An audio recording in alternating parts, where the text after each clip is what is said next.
Syracuse is coming off a hard-fought 35-26 loss to LSU last weekend.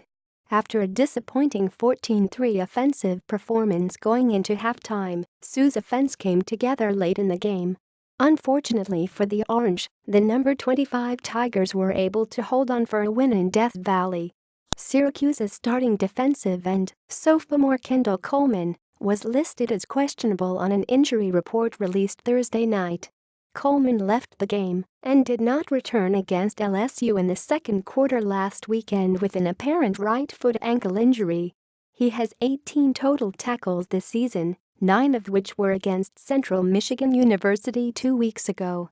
North Carolina State, Syracuse's hot streak opponent, is coming off a huge upset win against Florida State in Tallahassee last weekend, beating the number 12 Seminoles 27-21.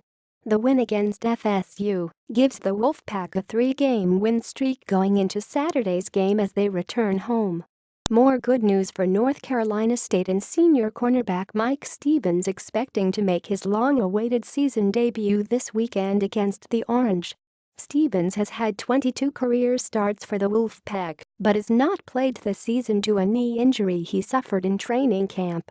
The Orange has played against many familiar faces this season and former Sioux coaches Scott Schaefer and Ed Orgeron.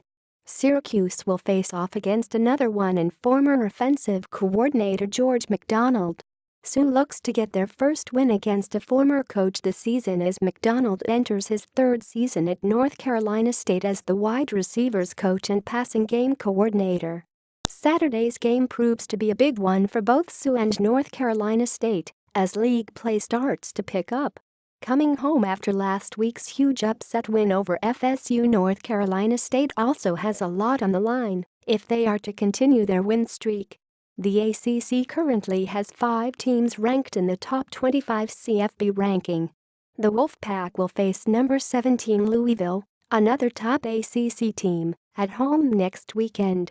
Dino Babers and the Orange are looking to pick up momentum and improve to a winning record as they come home next Saturday to face another ACC team, the University of Pittsburgh, during homecoming weekend.